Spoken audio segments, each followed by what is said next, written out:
Hey everyone, I'm Christina Edwards. I'm the founder of Splendid Consulting, and I teach nonprofits how to be extraordinary online fundraisers and social storytellers online. So today we're going to talk all about how to get your nonprofit publicity, okay? So first off, what do I mean by publicity, and how can your nonprofit get a lot more of it? Maybe once or twice you had an article written about you, or you showed up in the paper, or you did even a local TV spot.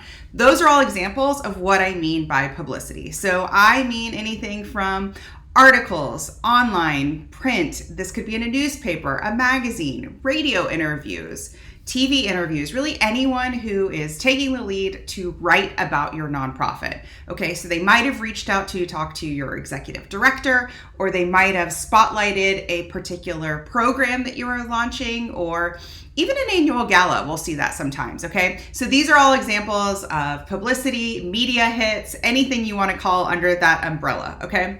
So a lot of times I hear an organization say, I wish that they would write about us more, or I wish that we ended up in our local paper, or even sometimes I'll hear, what we're doing is so pioneering. How do we get national publications like USA Today or the New York Times or national magazines to write about our programs, to write about our initiatives, okay? So I'm gonna walk you through the steps. I'm gonna walk you through the process. The good news is it's actually not very complicated, and it's really straightforward, okay? The maybe not so good news is you got to stick with it, okay? So like most things marketing, like most things worth doing, you're going to have to commit to it, and you're going to have to follow up. This is not a one and done kind of thing, okay? So let's get started. I'll walk you through the process to get your nonprofit publicity, to get your nonprofit noticed, okay? So the first thing that I want is for you to do a quick audit.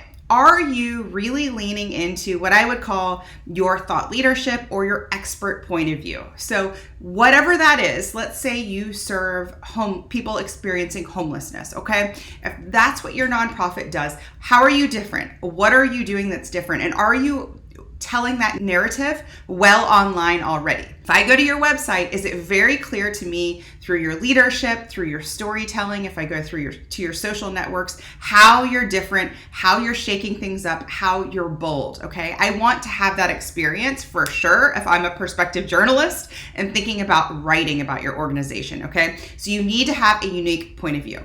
So step one, that being said, is the hook, okay? So the hook is really what makes your story that we're gonna pitch the media unique, different, and relevant, okay? So we can have one nonprofit and we could identify about a dozen different hooks. For this purpose, we just need to identify one hook, okay?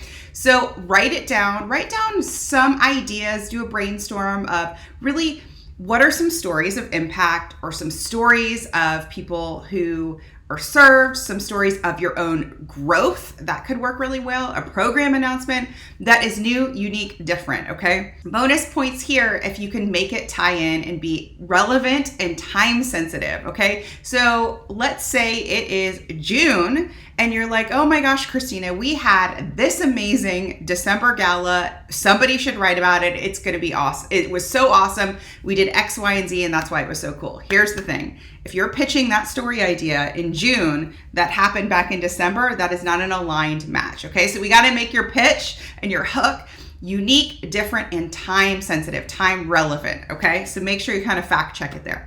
Relationship building is going to be our second step. So what do I mean by relationship building? I mean starting to cultivate relationships with local publications. These are freelancers, these are editors, these are writers for your local newspapers, magazines. If you've got a local NPR branch, that would be that. Anything to your local news anchors. You decide where you want to see your placements and start developing relationships there. I would pick one. So let's say you're like, listen, local magazines is really, really important to me. Identify who those editors are and start to develop relationships. What do I mean by relationships? I mean, start to make sure that you yourself are actually reading their articles, reading them online, subscribing to their magazines, getting them in the mail, whatever that subscription looks like, so that you're actually figuring out the content they like to write about. That's gonna make this process so much easier for you anyway, okay? And it starts with really commenting on their social posts. If you have Twitter, you can connect with them there. You can send an initial intro email if you want. Any kind of relationship building works really well here. You can invite them to your annual event, whatever that is. Start to make those connections. All right, step 3, send a pitch. So in the PR world, in the public relations world, we have what's called a formal press release, and then we have what's called a pitch. In this instant, I just want you to send a pitch. A pitch is just a couple of short sentences, a paragraph about your story idea. Hey, prospective reporter, this is what we've got going on. It's so cool. Here's why it's unique and different. Here's why it aligns with what they're writing about this time of year. For more information, I'd love to connect with you in a call to action there, like hit reply to this email, or let's schedule a call, or let's schedule lunch, or whatever that is, okay? So it's short, it's to the point. Don't make it super long. They're probably going to read the first 3 sentences, and decide whether or not it's a fit and move on. So put your juiciest, most interesting 3 sentences in it, okay? It could be like, did you know that 4 out of 5 people living in our community experience this problem, and our nonprofit has been solving this problem for a decade straight? Like, that would be a good hook, okay? So you're going to send a pitch. You're going to make it personal, and you're probably asking me, who am I sending it to? How am I getting their information? And I've got a magic solution for you called Google.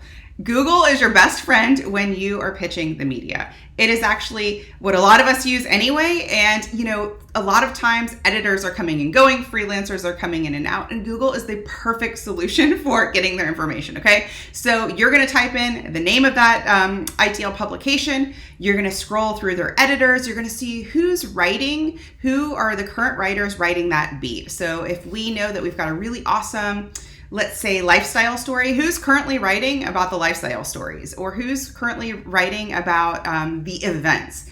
And you're gonna get their information, type it in Google. Let's say it's Jan Smith. You're gonna type in Jan Smith in Google, the name of the magazine, and it will take you to a staff directory. A lot of times those staff directories are publishing their email addresses, okay? So you can get their email right there. You can actually go to the contact tab of your prospective publications, and it will even have there, if you'd like to send us a pitch, send it right here. So that's your other alternative, is go straight to the contact page to send a pitch. And then your last ditch effort is pick up the phone, call the main person at that publication and say, hey, I have a really cool story idea. Where should I send it? And they will help you. So let's not forget the last and most important part, which is to follow up, okay? So you've figured out the hook, you've started to build relationships, you've sent the pitch, and now you stop doing anything, okay? In order to get your nonprofit publicity, you have to follow up, okay? So send that initial pitch, put it in your calendar, follow up a few times, and at some point you should hear a response after, I would say, 2 follow-ups where they'll say, yeah, send us more information, or no, it's not a good fit, or something like that. It may have gotten to their spam folder, so you can always pick up the phone and call them and say, hey, did you get this? Did I send it to the right place? That's totally fine. They're used to getting pitches, you guys, so it's totally fine to follow up. Now, if you don't end up getting any traction, that tells me we need a new pitch. So you're just going to go back to your pitch list and say, you know what do I have going on this time of year? Okay. So let's do an example. Like, let's say it's January and we know that every April for Earth Day, you have this big Earth Day celebration. Okay. That tells me by like late February, at least early March, I want you to have a juicy pitch crafted, and I want you to send that out to your local media all about whatever it is you do for Earth Day, because you have an environmental focused nonprofit. Okay. That's how you get ahead of it. And when you send them something ahead of time that has a timely hook, it's anchored to a timely event, they're much more likely to be like, oh my gosh, yes, we always have to write about Earth Day. And we would love to have this really awesome story to write about Earth Day, okay? So that's a way that you can kind of be a little more strategic if you're having trouble making it fit, okay? And then I want to give you this must-have reminder. So I like to include photos, just 1 to 2, let's not get crazy, with the pitch so they can see some visual examples, okay? Or you can have in your back pocket ready to go some photos if they say, yes, we'd love to write the story, we'd like to schedule an interview, okay? But this key is to make sure you have photos, okay? So I don't want you to do all of this work and then magazine that prints in color and has a beautiful magazine they send out every month, asks you for photos, and you don't have any high-res photos. Okay, so make sure that you have some beautiful high-res photos to go with your story idea. So if it's about Earth Day, make sure we have some Earth Day photos from last year's celebration, or we can mock something up or something like that. So make sure you have photos. All right, so let's recap. What did you learn today? You learned that getting publicity for your nonprofit is actually a pretty straightforward process. And there are probably natural peaks and valleys throughout the year where you could follow this process to pitch the local media your stories, okay? So as really cool hooks come across your universe, and it will in your role where you hear a really cool story idea of somebody who should totally be interviewed and spotlighted in the media, or oh, we have a future focused event that would work really well for this publication. Start to calendar them in. Make sure you've got a really juicy pitch where the first 3 sentences are really, really interesting and engaging, and a nice call to action to schedule an interview, okay? So I'd love to hear if you're doing that. Tell me if it's worked for you. Tell me where you are in the process. Leave me a comment. Make sure you subscribe to this channel, and I'll see you in the next video.